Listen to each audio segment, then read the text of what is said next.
In Dominion 6, nations are spread across 3 separate ages. You could have a nation such as Ermor that exists in one form or another throughout all the ages. Or you could have a nation like Fomoria, which dies out in the early age.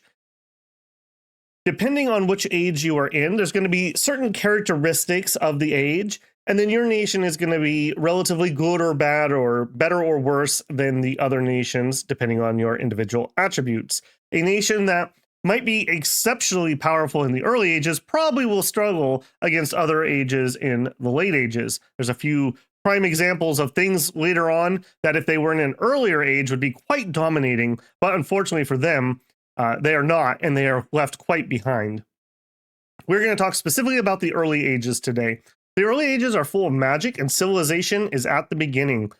At most places, iron has not been thought of yet, and armor and weapons are made of wood, stone, and bronze.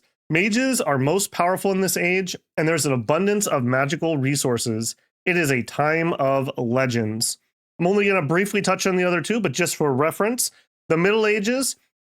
Now we have, for the most part, most nations have been able to figure out how to build castles. Castles are really rare in the early age. Only a couple nations can do them.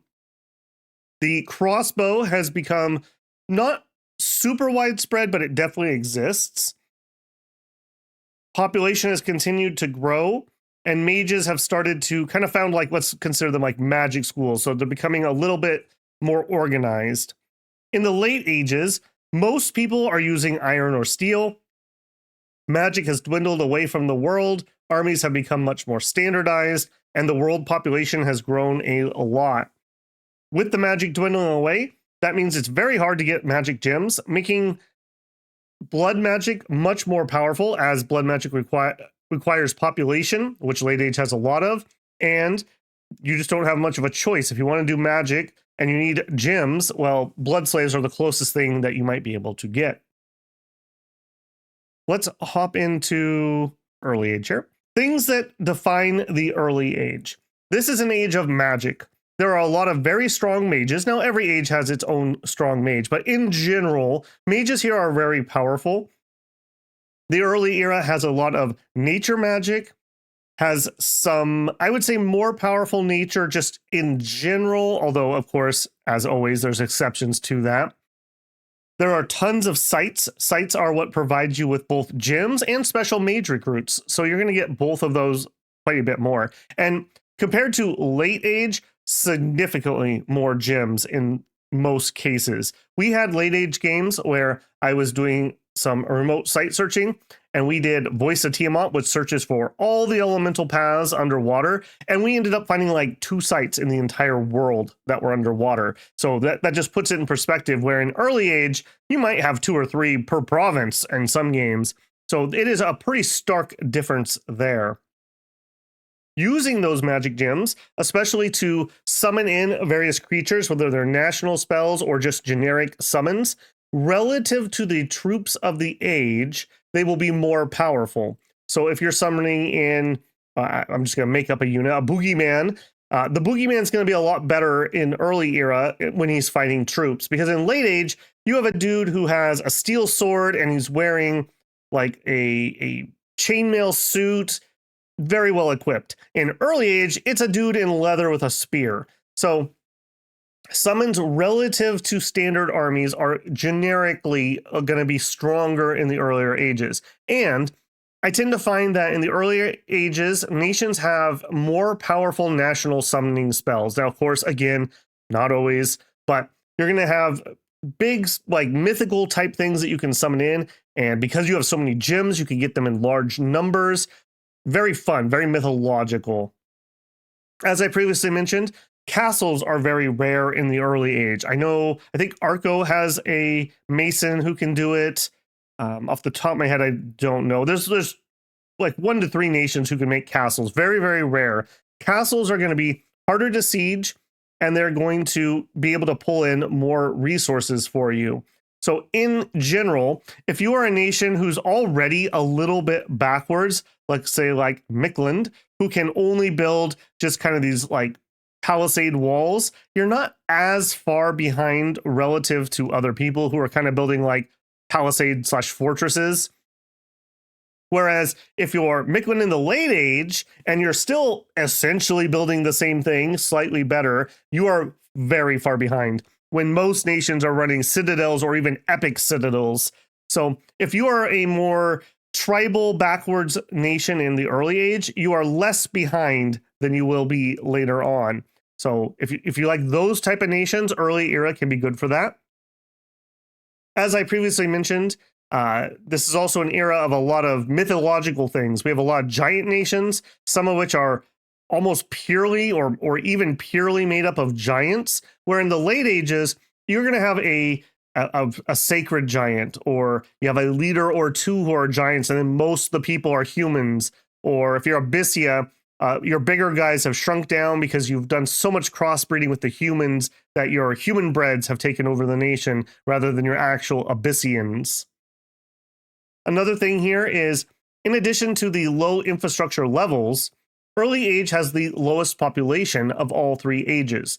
That translates into there's less money that you can collect as taxes are a function of population and infrastructure level. That also means that blood hunting is not going to be as good because provinces that have that sweet spot of like, let's say 70,000 population are going to be a little bit rarer. Now, Dominion 6 did buff the population in early age pretty significantly, making a nation like Lanka, who kind of really wants to do blood hunting, a lot better than they were before. But this is still going to be the weakest age of blood hunting. That low infrastructure also means that you're going to have low resources. That's going to limit the amount of high production troops that you can make. So if you are a nation who's trying to pump out really heavily armored units, let's say like Abysia in this age, you're going to be limited more by resources than you might be in a similar situation in later ages. Another thing just to think about for that. In early age, we also still have a lot of, I'm going to call them glamour races. Most people would say like elf nations. We're going to have things like Vanheim, Helheim, other elfy type nations, Tirnanog. Fomoria has some. Lots of glamour, lots of mirror image type troops, blurish type things. That's going to be less and less as we go on through the ages. And those troops are going to struggle more and more because one of the big weaknesses of a troop who relies on glamour, they tend to have relatively light armor because they're relying on their high defense and other shenanigans. That doesn't matter too much when you take a metal crossbow to the face. Well, in early era, there is, I believe, precisely one indie. There's a Holberg crossbowman who has probably the weakest or close to the weakest crossbow in the game. And it's like, if there's one in the entire game, it's pretty rare. So generally speaking, you don't have to worry about crossbows here. Crossbows in Middle Age are part of the reason I would say that giants die out. Crossbows are just so effective at killing big targets, killing anybody, but specifically big targets. Even Titans will suffer from that. Big monstrous combatants will suffer from that. So not having crossbows here means that big, scary, stompy things are really good. Well, if we're not using crossbows, what are we mostly using in the early age? Early age has a lot of javelins, and this is definitely the age where javelins are the most effective, especially if you're talking a human throwing a javelin. Later on, shields get thicker, armor gets thicker, the number of troops gets larger. Javelins just really fall off, as do short bows, and even long bows fall off. Now, if you're a nation that has composite bows, they're okay, better than some of the other things. If you have a long bow, at least you have the range. If you have a great bow, you're sitting in a pretty decent spot here. Because all these bows, including even short bows here, have a pretty good chance of actually being able to do damage, that means that you can do envenom arrows. As the ages go on, it's very difficult to actually get envenom arrows to proc because you need your arrow to do at least 1 point of damage to the troop in order to proc the poison. Fire arrows doesn't have the same problem. Fire arrows is an 8 armor piercing secondary roll. So even against high armor things, there's a chance that you could get that, where they'll block the main arrow, but maybe your armor piercing fire manages to get through. In this era, if you have something that can outrange somebody else's short bow, that's kind of nice. You can fire archers and just wipe them out. Whereas as the crossbow becomes more and more ubiquitous, you're mainly looking at either counter crossbow fire, or you're looking at something that can just fire so many arrows into crossbows and get them to retreat, hopefully before they get their second or third volley off and just wipe you off the face of the map. This also means in this era, having some armored bowmen is pretty good, because if you have 10 protection versus a short bow, you have a pretty good chance of being able to take a shot or two before you go down. Whereas 10 protection in the late age to a crossbow bolt, you might as well be naked. It's not even worth the resources in a lot of cases. In the early age here, we do have 35 nations to pick from. And just for reference, in middle age, there are 37, and late age, with the most recent addition, we're up to 31. So kind of the middle of the pack here for the number of nations that you can pick from. Let's go ahead, and I'm just going to kind of give some very light thoughts on each nation. If one of these perks your interest, I have a pre-game video up where I spend about an hour kind of doing I'm going to say a deep dive on each nation, the troops, the magic, the mages, the leaders, all those good things, including god design and scales design. Most of these nations have a stream that go along with them. There's a couple water nations that I have not done yet as of this recording. Hopefully I will get around to those. All right, starting this off, Arcoscephale, the Golden Era. This is a very Greek-inspired nation. Very fun here in early age. What I like about these guys is they have some pretty darn unique stuff, even throughout, I'm going to say, the whole game. This is a nation that does make it all the way to late age. So if you really like these guys, you can find out what happened to them and what changes in the middle age and then in the late age. In the early era here, I would say the most notable things, we have this troop called the Icarid, which is a flying troop inspired by Icarus. So they are flying troops that just humans that have these mechanical wings that can fly. That's pretty darn cool. And they are relatively heavy troops, I would say, relatively, with those wings. Kind of interesting on that. We also have the Myrmidon, which is one of the heaviest troops in the entire age, actually, with their 17 protection. And they are formation fighters. So you can get a lot of these guys in a really dense formation. Very, very cool. What we lack is real archers. We have slingers. Slingers are never good. And that still applies here in early age. At least they're less bad here. Beyond that, we also have these wind riders, which are kind of cool. We have armored Pegasi as our sacred, which is pretty nice. It's very powerful to be able to hold and attack rear and fly in with those. I believe they have lances. Yeah, good. Get a nice lance hit on the way in. Very, very powerful. Magic-wise, a bit of a mixed bag here. We have the Mystic, kind of a ubiquitous Arcoscephale unit who can get into communions and do elemental magic for the most part. Also a pretty decent researcher. We also have the Mage Engineer, who is a Mason. Masons allow you to build a fort one level higher than you otherwise would, meaning that Arcoscephale is one of those nations that can actually build up to a castle in early age.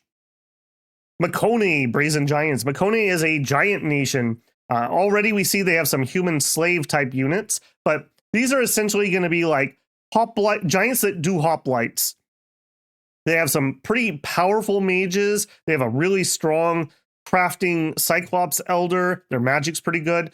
They are full of pride. The giants declare war on the gods. They've had enough of those darn gods. So they actually don't have a sacred unit. And their plan is they're going to destroy all the gods. This is a nation that makes it all the way through to late age, although they suffer greatly for this hubris.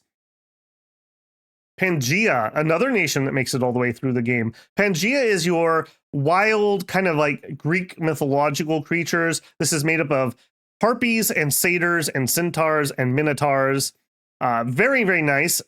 I won't say they're at their strongest here because I think their late age is pretty decent too. But in this age, having these light, kind of skirmisher-y type, that's not really a good description to use here, but skirmisher type troops is pretty good. They have the White Centaur, who's a very powerful sacred unit. As I mentioned, javelins are still good here. They have a lance and a secondary attack.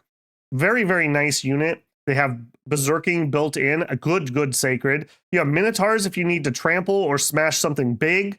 You have other, I'm going to call them cavalry here, including some centaur and centauride archers. We have our choice between a longbow, I talked about that earlier, or a very precise short bow. Could be kind of interesting for like fire and keep distance strategies. We also have several different types of satyrs, including some like stealthy raider troublemakers and some, I'm going to call these like light line troops. Pretty interesting here. On their leadership side, they have some of the more powerful mages throughout the ages in the Pan and his derivatives. He comes in with 4 nature, which is really, really high. And of course, you could get that to be higher with a little bit of crafting or some luck on your randoms. Very cool nation. If you like the nature aspect of it, Tien Chi has got you covered. Ermor. Ermor is the equivalent in Dominions to Rome. All roads lead to Rome in Dominions, or in this case, Ermor. These guys in this age are very Roman-esque. This is like your Romans with your auxiliary troops and your Hastari and your Triarii. Very, very standard. We have our gladiator type troops, a little bit of auxiliary and cavalry. We've already started to see a bit of a split here. This is Ermor, the New Faith. We used to have a cult that was about kind of like fire and emperor worship, and now we have moved into starting to get involved with death. We learned of death magic from Ctis. The defining point in Dominions, I would say, was that, and we become very obsessed with death and immortality, etc. And it doesn't, spoilers, it doesn't turn out well for Ermor. This is also the nation that probably spawns the most successor nations in middle and late age, and even the nations that aren't direct to them are affected pretty much by them. Almost, I won't say everyone, because especially things that are like the quote unquote northern or eastern nations might not have too much contact with Ermor, but most nations have to deal with them and their derivatives. So you're like a very troop-focused nation that has some interesting magic backup. They do have a sacred, the Equite of the Sacred Shroud, an early sacred cavalry unit, which can be really powerful with the right blessing. That's a cool, very, very cool nation. Sauromatia, Amazon Queens. So this is going to be like Amazons. They're kind of like a swamp-based culture. They have hydras. They have lizard riders. 2 different varieties of sacred. Very, very cool. They have like man flayers. They follow the Witch King here. They're about death and blood magic, nature magic a little bit. Poison is a big theme here. As you can see, a lot of focus on cavalry units. Like 80% of our units are cavalry here. We do have hydras, which are very cool, but very hard to use with their poison clouds.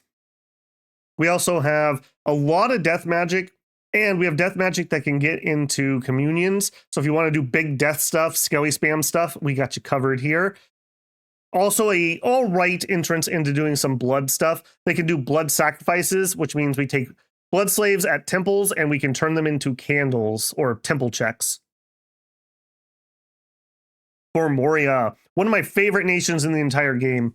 Unfortunately for Fomoria, they do not make it any further. This is the end of their road. This is a nation of cursed giants. We have both the Fomorian giants, who are the really big boys, and then we have the Fomorian warriors, who have the goat heads from their curse. We also still have some Numidian warriors. This is another race that's basically wiped out by the time Dominion starts. There's a couple of these guys here and there. These are like your mythological type of human. Very, very interesting nation. A lot of air magic and some death magic, and now glamour magic in Dominion 6. Very strong mages, very strong super combatant in the Fomorian King. This lineup right here means that we can do things like Cloud Trapeze, we can do Soul Vortex, Mist Form. Very, very nice on that. But we also could do some battlefield stuff with these guys. Our Fomorian Giant Sacred, I've never had the most luck with these guys. You're probably looking at something like Regen because they have 64 HP. We also have the Unmarked, a more generic, but still a giant sacred, which is kind of cool. Tirnanog, this is going to be like your quintessential air quote elf nation. These are the land of the ever young. So we have the Tuatha, another ancient mythological race of the Sorcerai. We have the She, I believe we've figured out how to pronounce that, the Banshee here. Very, very interesting one. Some of their troops are actual Glamour troops, makes them very resilient in combat. You can see this is just a normal troop, and he has 15 defense and Glamour, and he's stealthy. Their Sacreds are pretty decent. They have a magic weapon, just as standard equipment. They are also Glamoured and stealthy, and of course, Sacred. Lots of javelins in here. As I mentioned, this is the age where javelins are at their best, so that's not a bad thing in this case. We do lack anything beyond a slinger here, though. And magic-wise, really good on Glamour and air and nature. A smidgen of water in there. So if you want to do some Glamour stuff, very, very nice there. Very fun nation, I would say. Marverni, the Time of Druids. Marverni itself does not make it through, but they have successor nations that do. They turn into kind of a mashup between like French and Spanish-ish type things. Marverni is very nature focused, and while they do look, and they are tribal, they're actually a really advanced tribe. If we look at some of their units here, like let's look at this guy. He has a broadsword. This becomes like standard equipment in late age, so he's like way ahead of the curve here. Chainmail cuirass, an iron cap, and a shield, all of which is iron gear. These guys are actually pretty darn good technologically. That's a solid troop. He'd be a little light in late age, but he wouldn't be misery. Like, there are things like this in late age.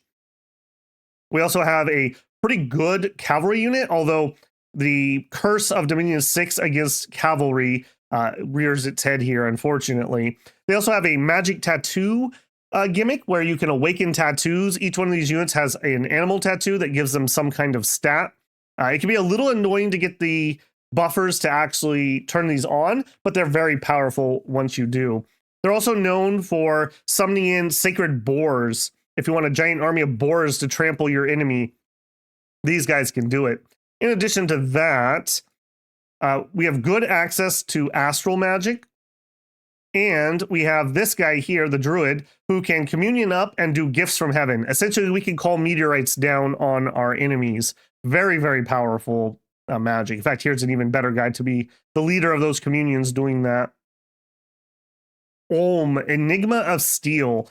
This is like Conan the Barbarian, Germanic forces, Black Forest type things. In this age, we are another weird one. We're definitely a tribal nation at this point, but we have discovered the Enigma of Steel. So we actually have steel / iron weapons in early age. Our Sacred here, he's a human plus type troop, which isn't the best even in early age. Especially in early age, I would say. But has a great sword that does a ton of damage. He's kind of cool. One of the big things that we can do is we have a lot of troops that can be recruited outside of forts. So forests or mountains or highland troops. Very, very cool. We have some women warriors here. The Steel Maidens, both a dual wielding one, which is pretty cool. And some archers that are really good short bow archers. Magic wise, we have some earth and we have some nature as our main two. Little bit of fire, little bit of death. We are already starting to see that we are crafting focused. This is one of the things that Ulm does throughout the ages. They're very focused on crafting things. So we have a forge bonus and a resource bonus. So that's really good for getting lots and lots of troops out. These are a very fun nation. And ironically, maybe one of the better beginner nations. They are relatively straightforward with Ulmish troops. This is like a different, like the race of the Ulmish people is a little different than a standard human. They're more physically adept, but more magically weak. But in the early age and as a new player, these are pretty solid troops, especially. Pyrene, the Kingdom of the Becalides. These are really interesting. These are based on Basque myth, which is something that you don't see a lot of anywhere. In this age, we've got these cavemen called the Becalides. And they have allied themselves with these giants. A lot of these giants do not make it into later ages, so very cool here. We also have the Sorninda, which is again that Basque myth type thing. It's like a storm spirit. Really good in air, and they have some water, earth, and nature. The giants themselves are really good at earth and nature, a little bit of air in there. We do have a little bit. The giants were able to teach the cavemen iron. So again, here's another one of those iron units in the early age. Not a particularly amazing sacred in the early age, but he's human plus plus, I would say, for this as a Becthride. So pretty interesting unit, very fun. You get the giant troops here. It's just a regular troop. Also the stone throwing variety, which can be fun. So yeah, pretty interesting. We also have a shepherd who can summon in cave cows, which is kind of cool. That's something you'd normally have to summon. We're also a underground nation. So if you want to play in the cave layer, these guys will start down there. That can be really fun and a nice advantage in some games. Agartha, speaking of cave layer, Agartha is one of my absolute favorite lines. Also, Pyrene does make it all the way through the ages, although they change greatly. Ditto with Agartha. In this age, we have the ancient ones. These are these kind of like worm-like humanoid creatures. They live forever. They get bigger the older that they get. They have troglodytes that they manage to, I'm going to say, tame. We also have lots of olms, which are kind of a psychic creature, which are pretty powerful. We have lots of sacreds, and we have lots of recruit anywhere sacreds. So this is our cap only guy, but we have a non-cap only. Magic weapons is really nice. Tons of sacreds. We have cap only solar recruit mages, but very strong. 3 earth and a water, 3 earth and a fire, 3 earth and a death. And of course, with your randoms, you can get a little bit higher here. But these guys are very, very good down in their cave layer. Now, outside the cave layer, we don't have the best troops here. These guys are not stellar. They're not as miserable relative as they get to be in late ages, but in the early age, they're very fun. I love the flavor of these guys. They have essentially, they're guarding the seal, where in ages past, they sealed mad gods in. And so they're all about protecting the seal. However, at the same time, they can do scrying into the future, and they already know that they fail, but they're still guarding it anyway. So I don't know. I just really like that. Like, well, we know we're not going to succeed, but we're going to do it anyways because it's the right thing to do. And this is one of the nations that really hooked me into dominions, because in Middle Age, most of these things have died out. And in their place, we have a human cult that worships these guys as statues. So they build sacred statues for their nation. And then in the late age, they've been reduced down to doing necromancy, and the humans have adapted into the cave as like their native population. So you get these weird, giant, pale, big-eyed humanoids that live down there, and they do ancestor worship and necromancy. So a nation that really changes a lot throughout the ages. I love Agartha. Abysia. This is a nation all about blood and fire. Fire first, then blood, then a little bit of astral maybe. In this age, we are very hot. We are magma people, essentially. So this is their Burning One Sacred, who is absolutely a terror in this age. He dual wields morning stars and goes berserk, has a giant fire shield. All of our troops here do heat auras, so we are so hot we can just set things on fire around us.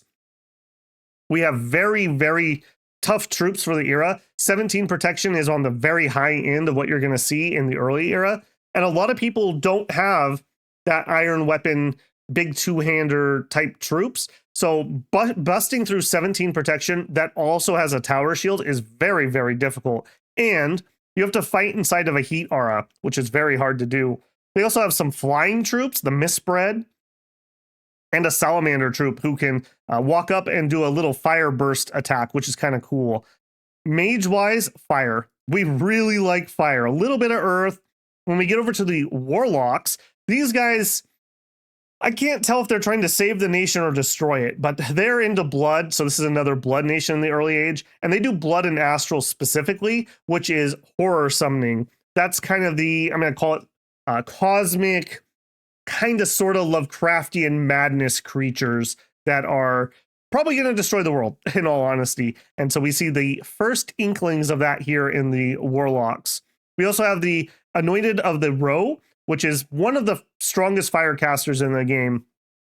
Comes standard with 4 fire in earth, and he is a priest level 3. Very, very powerful troops. We do fire, and we do it really well. Hinnom, Sons of the Fallen. This is a nation composed entirely of giants, some of which are Enkidu or Horites. We also have the Avite Spearmen, and then we have our full-on, remember what your technical name is. Are you Raphites? Yeah, the Raphites, the Raphaelim. So all giants, these are kind of like biblical giants. Very, very powerful troops here. We have, these guys are size 4, so very, very large. Size 3 is a standard human. These guys are size 7. Very, very big. Raphite warriors are one of the strongest sacreds in the entire game. Another reason in Dom 6, they do not require 2 sacred points to recruit, so you can get these guys in really large numbers. Giant armies are always fun, in my opinion. We have a charioteer, which is kind of cool. He can run up and trample, and he's got some javelins that he can throw, which is kind of funny because a giant throwing a javelin is absolutely terrifying. Pin you down to the earth with a tree, essentially. Up here, we have a mix of different casters. The Ami are one of my favorite types of casters. You get a random 2 levels of either fire, air, earth, or astral. 2 in any path is enough to do most of the common battlefield magic. So I love these guys. You're just guaranteed to be useful no matter what you get. So I love that. You don't pay for anything extra. All business all the time, the Ami. In addition to that, we also have the ability to have some, where are you at? Not you. We have healers. Healers allow us to clear off afflictions. It sucks as your troops pile up afflictions and then just die off because of that. Well, we can actually kind of cure that. We are into blood a little bit. We like to eat humans. That's just a thing we like to do. Stop judging me. Yeah, 3 blood. Very, very powerful there. We are a blood nation that has national blood summons. Some of the best in the game. Ubar, Kingdom of the Unseen. This is a kingdom of Jinn. Jinn are like genies, essentially. And we are evil genies. We are very, very evil. Another nation that likes fire, air, glamour, and a little bit of blood here, I believe, in early age. Although maybe the blood's a little more deep into our summons here in early age. This is a desert-themed nation. Very, very cool. I like these troops, the Ubarian troops. They're bronze-type people, like desert traders. We have the camel riders, who are mobile archers. They have composite bows, which are pretty good. Scimitars are great weapons. They actually have some falcons that also attack with you, which is kind of nice. The Ubar desert warriors are very efficient and can be recruited outside of your forts. While a very light guy, he has a short bow and a scimitar. So kind of an interesting hybrid troop here. Genies, and we have lots of summons that we can pull in some other genie type things. Very, very strong. This is one of the nations that people absolutely hate in early age. One of the strongest nations. We have invisibility or unseen and ethereal on a lot of our troops. It's very hard to deal with that as other nations. Another one of my favorite nations. Does not make it all the way through. We die out in middle age, unfortunately. We are Enkidu. This is going to be from like the Epic of Gilgamesh, if you've ever read that. So we have founded the first city. And so we have started to get civilized, but we still have lots of barbaric tribal type members of our race. We also have some underwater units, which is kind of interesting for a land nation. We have these swamp dragons as one of our sacreds that we can do. Our mages are pretty good. We have really good priests. We have level 3 priests, 2 different varieties of them. They are relatively good at magic, not stellar, but the paths get us there. Water 2 guy here. Again, linked paths, air or earth. I absolutely love that. We also have a unique mechanic where if our god dies, they don't lose any magic paths, and we can summon them in really well because we have eulogists. Where are you? One of you has eulogist. Spellsinger, you. So that gives you extra priest levels for the purposes of summoning back your god. So if you want to play an aggressive, like monster god, this could be a nation that would be pretty cool for that. Kailasa. This is the beginning of the ape lines. So, or one of two. So we have different apes or monkeys. So we have the Mercadas, we have the Atavi, and we have the Bandar. So that's kind of three different castes of monkeys. And in this age, we also have the Yavanna, who are like divine beings that are ruling us in an enlightened rule, let's say. This is another nation that does not fare well over the ages. We do make it all the way through. We don't technologically advance very much, though.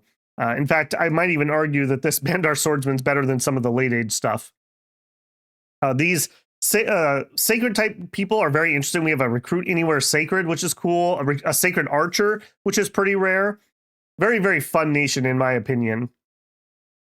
Lanka. This is the other side of the ape coin. These are the evil apes. These are the cannibalistic, eat people in the jungle, Temple of Doom type things. A lot of these type troops, like this guy, I believe he basically just makes it to late age. So yeah, that tells you how little we progress on a lot of these troops. In this age, we actually have some recruitable demons. That's pretty darn rare in Dominions. And we have lots of blood magic that we can summon in more. Both Kailasa and Lanka have humongous summons lists. So if you like doing summons, this is an age where you can do a lot of that because you're going to have a lot of gems. Lanka is a little bit more blood focused because of the Rakshasa. But in Dominion 6, the populations have been increased. So it's not as difficult to be a blood nation in early age. We also can animate dead. So you get demons and undead, if you like that theme, with cannibal apes. Pretty cool. Tien Chi. This is going to be our China analog nation. Tien Chi's pretty interesting here. This is kind of like the wushu kung fu age of the nation. A lot of their troops don't get that much better throughout the ages. So we're kind of at, I don't want to say the high point. I think middle ages is the high point because we have crossbows. But for early age, we're very advanced. We have full scale mail. We have glaives. We have organized troops. That's the medium. Here's the heavy footman. So a spear and then heavy gear. This guy would be a pretty bad late age troop, but he could play in late ages. This would cause a problem with the damage percent. But in early age, 13 piercing damage is totally fine. Most troops are sitting at about 10 or 11 protection in early age.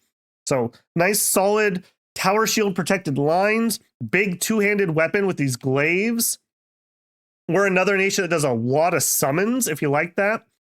We have some non-fort recruit units up here too. We have these Masters of the Sword, Master of the Way, Student of the Five Elements. We have chariots. Chariots are pretty good. And we have one of the better chariots, I would say. We're armored. We have a falchion, and we have a cataphract horse pulling it with 15 protection. So that's pretty good for the era. Pretty fun nation. The magic is a little hit and miss. It's very wide, but not very deep. I do not like mages like that particularly, but you can definitely make it work. Yomi. Yomi is another nation that does make it all the way through in various forms. We have Yomi, and then we have Shinyama, and then we have Jomin. In this era, we are ruled by these Dione demons, and they oppress the humans. And we summon in demons by opening up the demon gate at the volcano. So we are a free spawn nation. That means that if you meet some sort of criteria, we just get free units every turn. For us, we need turmoil and we need temples, and we prefer to have like mountains and highlands for that. We have a recruitable super combatant in the Dione. That means that with the proper bless and maybe a little bit of gear, these guys can solo entire armies. Very, very powerful units. Our recruitables are not too much to write home about. We're mainly going to be hoping to be generating some of those demon free spawn type things. We have okay magic. It's a little expensive. It's a little slow. We have pretty decent leadership. A very cool nation. If you like that Japanese demon theme, these guys gotcha. And free spawn demons are just cool. Caelum, Eagle Kings. Caelum is kind of based on Zoroastrianism. They are a very fun nation, I would say, as the Flyers. They're not the strongest. They're hard to place. Flying is just so powerful, both strategically and attack rear tactically. They also have mammoths that they ride into battle, which is kind of cool. We have one of the very few sacred archers in the game. And again, in early age, having a short bow isn't as bad as it would be later on. So they're still pretty decent. We're another nation that has a bajillion summons. So if you like that, you can do that here. We really like cold. We want it to be very, very, very cold. That is one of our things here. We do have some interesting, we have like different factions. So the Spire Horns here are lightning and cold. The Raptorians are a little more fire and death. Very, very cool nation here. If you want to play a nation that is mostly flying, Caelum's gotcha. We also make our forts out of ice, which is cool. Mictlan. Mictlan's another nation that does make it all the way through. They have a very rough go of things. They do not progress very much. They are basically these guys in the late age. They kind of like, they go from Jaguar warriors to Eagle warriors in the middle age, and they forget their blood that they are obsessed with here. And then in the late age, they have to go back to blood because they fail so hard. Lots of different specialty mages. One of their problems is they are very tied to their capital. These are all cap-only mages, and these are good mages. So you only can be getting one of these per turn. Outside of that, they have these Nahuli, which are, they shapeshift into turkeys. Pretty good mages. Astral and 2 nature is pretty good stuff, but limited, very limited. Our troop lineup, at least we're in the early age, so we're not as far behind as other people, but pretty darn limited. We do have a Recruit Anywhere Sacred in the Jaguar Warriors, and they're pretty good. They're shapeshifters, even though it doesn't show it here. When they get killed, quote unquote, they turn into a Were-Jaguar, which is pretty powerful. Xibalba. Xibalba is a bat nation of Zots. These live underground. They are obsessed with stealing the sun. They actually have a national spell where you literally steal the sun and seal it in your cave, plunging the world into darkness. They do death, they do nature, they do blood. They're into summoning in demons. Both Mictlan and Xibalba also have some of those best national demon summons that you can get. Again, another flying nation. We're all about caves and forests, whereas Caelum's about cold. So if you like the idea of that, that's pretty powerful. A lot of these troops can be recruited outside of our infrastructure too, which is also pretty light. Ctis. Ctis is another nation that makes it all the way through. These are going to be your Egyptian lizards. Here we have death already in the Sauromancers. This is where Ermor learns their magic from. We also do nature and a little bit of astral. We have the lizard shaman, who's a great independent recruit, and they're still good here on this nation. We have a recruitable Holy 3, which is always nice. We have chariots.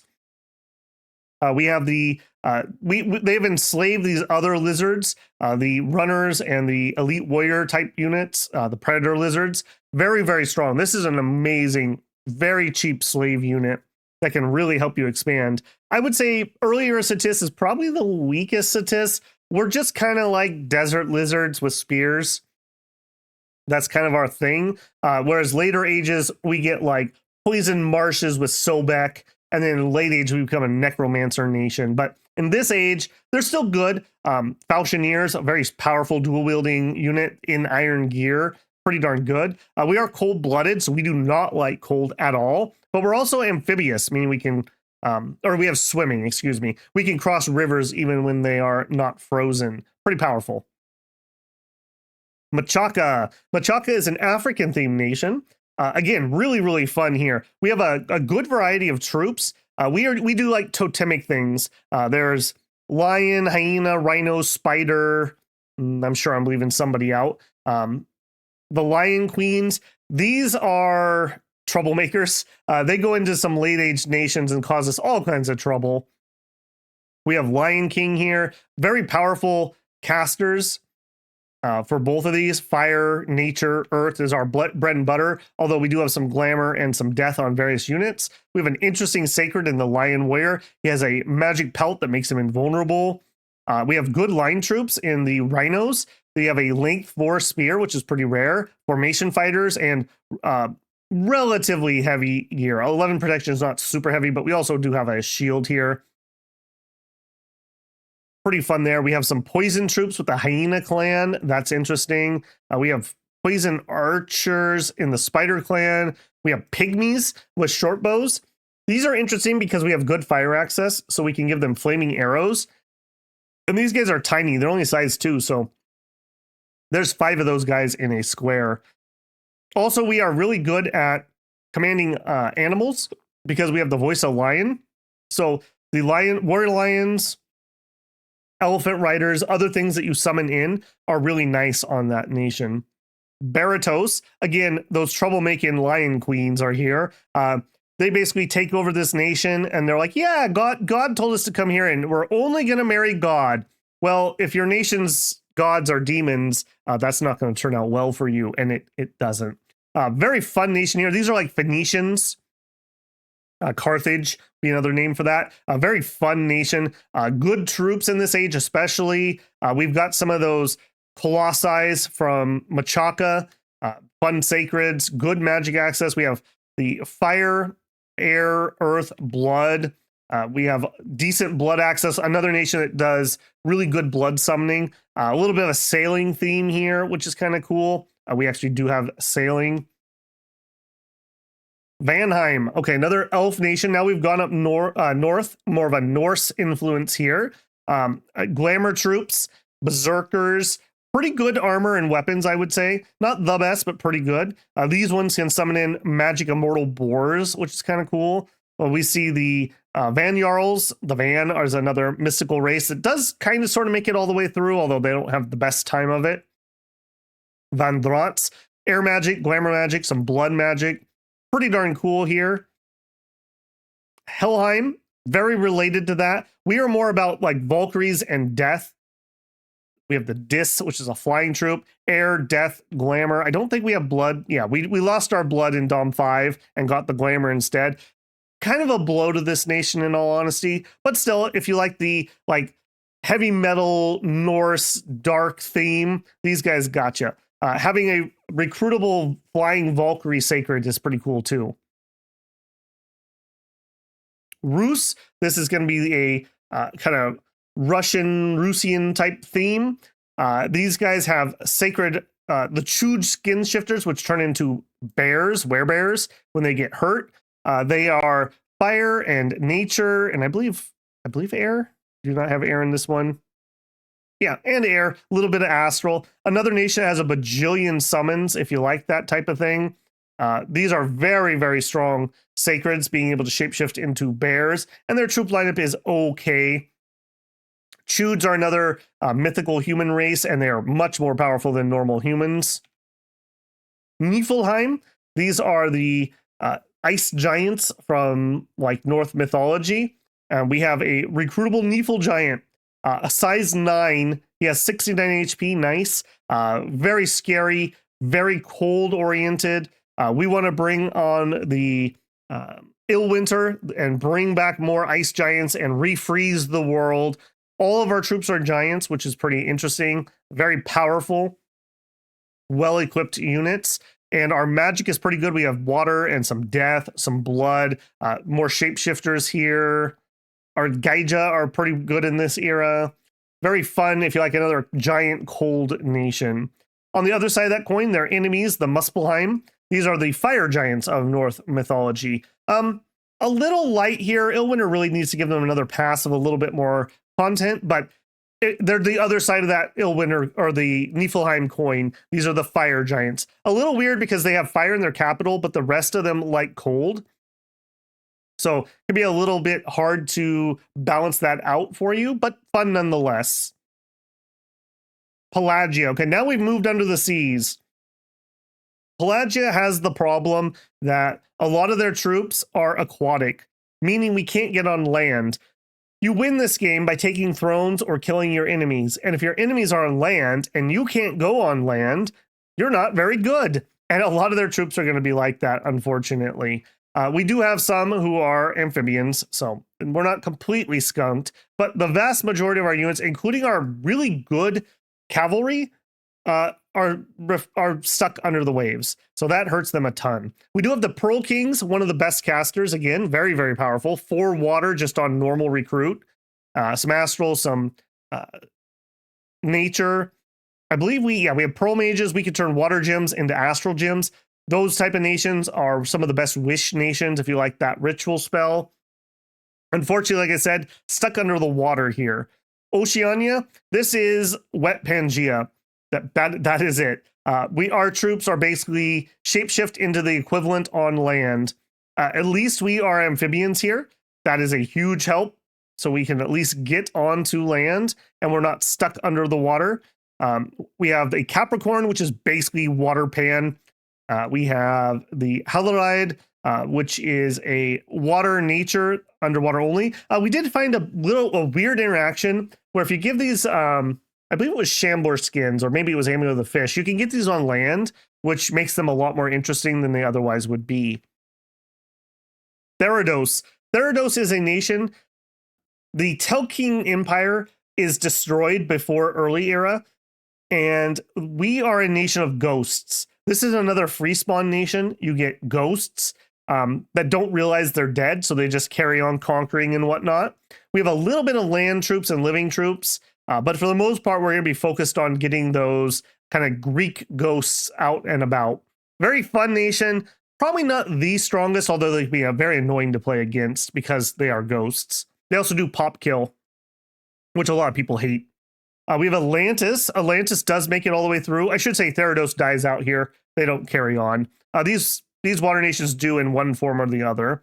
Atlantis does make it all the way through, although they end up in a very different place. Here, we have the Deep Ones. These are like ancient Lovecraftian creatures that worship the stone down below the city, in the basalt city. A meteorite crashes into them and releases Relay, which just absolutely destroys these guys. In Middle Age, they're still kind of in the water, and in Late Age, they've been forced onto land, and they're very sad and cold. In this era, a very strong water nation, but none of their troops really can be recruited on land. So you kind of like peter out if you don't have enough water territory to grow a power base strong enough to take land. Now we can get on land and we can fight on land just fine. So that's all right. We have some really powerful casters too, which make them fun to play. Finally, Relay. This is the time of aboliths. So these are the aboliths, like ancient mind lord psychic fish things. We get drastically changed once that meteorite hits us and basically releases like Cthulhu madness. In this age, we can get on land, although most of our good casters cannot, which hurts us quite a bit. We do have these Endoliths, which are very interesting. They're a troop that has Mind Blast. That's very rare. One of our saving graces, I would say, of this nation. Ooh, okay. Well, that was a quick overview of each one of these. As I mentioned, if any of those sounded cool to you, I have a pre-game video that you can watch and learn a lot more in depth on each one of them. And almost all these, saving a couple water nations here, already have a stream, so you can see it played live and see how that goes. Sometimes it goes well, sometimes it does not go well. Overall, early era it used to by far be my favorite era. I think Middle Age has grown on me a bit as I've played, but I like the magic. I like the mythological creatures. A lot of these are just really fun to play. We're not so suppressed by the crossbow yet. I should say oppressed by the crossbow yet. So a lot more variety in what is considered a quote unquote good unit is here. That extra magic is fun. Being able to summon and craft tons and tons of things, or just throw gems at your mages to do big spells in combat is just really, really fun. I'd love people to put their comments here. I know if you're watching this in real time when it comes out, we are just finishing the Late Age, so a little bit of out of order for people that have been watching the content. But if you're new, this has been a decent little introduction, and I encourage you to check out the videos for any nation you thought looked interesting and learn some more about them. I think this is a great fun era. I do like this as the beginning of the game. It is early era, and one of my favorite things about Dominions is following the story of each nation through the different ages and seeing the rise and fall of nations, something that you don't actually get to experience a lot in games. Usually in games you start small, you get big, and then you win. You don't get big and then fail and die and lose. So that's a fun story little element here. If you've enjoyed this, don't forget to leave a like on the video. That helps it get shared out to other people on YouTube. If you're not yet subscribed, I hope I've earned your subscription with today's content. And if you want to go above and beyond to support the channel, you can always leave a super thanks here, join me live for a super chat, check out the Patreon linked in the channel description, or become a member on YouTube. As a member on YouTube, you get early access to videos that I'm working on. Everyone is welcome to join my Discord. If you are a member or Patreon, you can link that in there, and you'll get access to a file channel where I share things like some Dominions maps that I ginned up to have islands, which are kind of hard to generate, and various files from other games like that we play, like Shadow Empires. I have some turn 0 maps, so you can play the same Shadow Empire map that I played and see if you can do better than I did. Either way, thank you everyone for your time and support. Leave your comments down below, your thoughts on the early era, your favorite nations, your least favorite nations, and I will check those out and respond in kind. All right, builders, let's start an empire. Babble out.